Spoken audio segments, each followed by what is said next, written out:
Chapter 9. Chaya curled up in her chair while her father poured her a tumbler of water from the clay pitcher. Her body felt numb. All she could think about was Neil in a dark, lonely prison, about to pay the ultimate price for a crime that she had committed. But if she said anything, it would be her father instead. I spoke to his family. Father handed her the water. I told his mother I can find her a job once she's had her baby. Chaya pictured Neil's distraught family. His lean, stooped father, his hands fragrant with the cinnamon bark he peeled all day, his round, cheery mother, his two younger brothers and sister, and the baby sibling he might never see. No, oh no! Chaya sat up and thumped the tumbler down. She had to put her plan into action right away. Father, she said, I want to see him. I don't think that's a good idea, Chaya, even if it were possible. Please, Father, I must see him. I have to say goodbye. She'd never seen the prison. She had to know where it was and what it was like before she planned her rescue. Just 5 minutes. I want to say goodbye to him one last time. Chaya, her father shook his head. Please, Father, please. I'll never ask you anything again. My best friend is going to die. Oh, Chaya, I'll see what I can do. Chaya clutched the paper bag of jumbo fruits in her hand as she accompanied her father to the palace. A guard at the main entrance put his hands together in greeting to the father and waved them through with a smile. It wasn't easy to make this happen, Father said as they walked up the terrace. It'll be a quick visit. You can see him and then we'll leave. He kept looking at her from time to time. I'm not sure this is good for you, seeing him. We've been over this, Father, said Chaya. Her eyes swept the place. So far they passed through 3 sets of guarding posts, and they were still indoors. They were still outdoors. You know me, I'm not going to beat my chest and wail. I just need to see him one last time. The father pursed his lips. He took a pathway that ran in the opposite direction to the lion's entrance. Chaya didn't even know about this place, but the palace complex had been an underground prison at the bottom, hidden from view where the king's prisoners were held. So it wasn't just gardens and pools at the ground level. A silvery path sloped through the brick archway flecked with moss and downwards to what looked like an underground complex. More guards. This time they stopped Father, examining the document that gave them access. One of them looked quizzically at Chaya, but Father quickly pointed out the clause authorising her on the document too, and he waved them through. Wide stone steps dipped down into a dark building.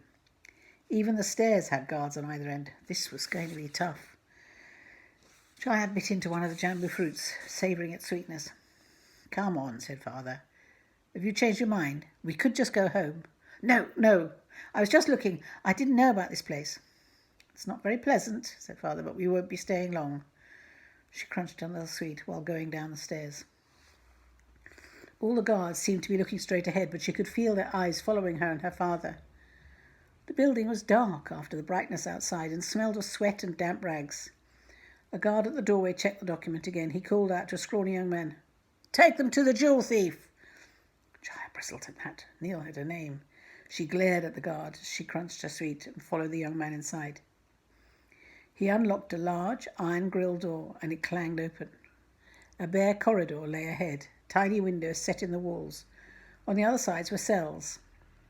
As they walked down, Chaya looked straight in front. It seemed wrong to look at the prisoners as if they were on display, even though she could sense them staring at her through the bars.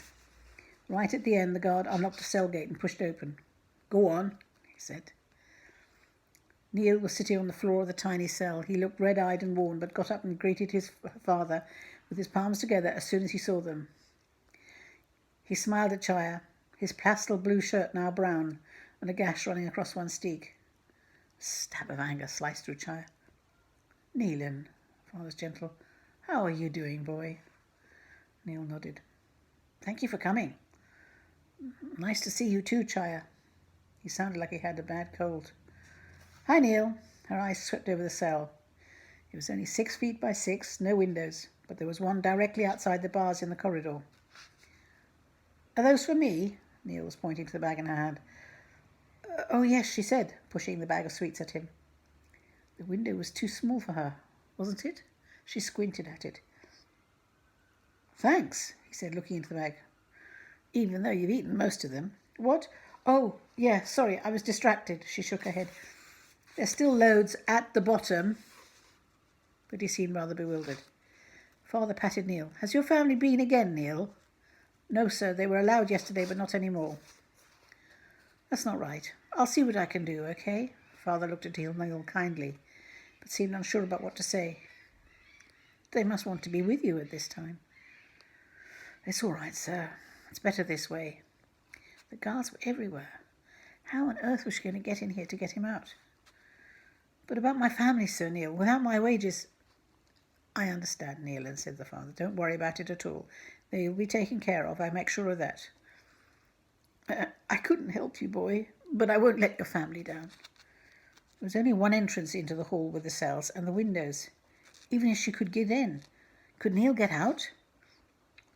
Thank you, sir, it means a lot. Chaya gripped the cold iron bars of the cell. She had about 20 hours till Neil was taken away. I wish I could do more for you. His father cleared his throat and looked at Chaya. Right, we'd better go before they come and ask us to. I'll be here tomorrow, Neil. Bye, Neil. Chaya strode out ahead of father. What was at the back of the cell block? It would be useful to know what was beyond the wall of Neil's cell. Perhaps if they wandered that way, she might find out. But when they got to the area outside the cell block, a young man was waiting for them. Without a word, he ushered them out the same way they'd come in. What was all that about? Father stared at Chaya. What? Chaya squinted up at the canopy of trees. Sometimes trees were useful. People never looked upwards. After all that, you hardly said a word to Neelan. What was all that looking around everywhere except at him? Chaya shrugged. People grieve in different ways. She watched Father's face to see if he had any clue what she was planning, but he seemed quite sure it was all over for Neil. Father squeezed her hand. I'm so sorry about all of this. For you, for Neil, his family. She squeezed his hand back. If only she could tell him she had no intention of letting Neil go to his sentence. His tools, which she had hidden at the bottom of the bag of fruits, would be useful to him. But she wasn't counting on just that. No, this was going to be her job to do.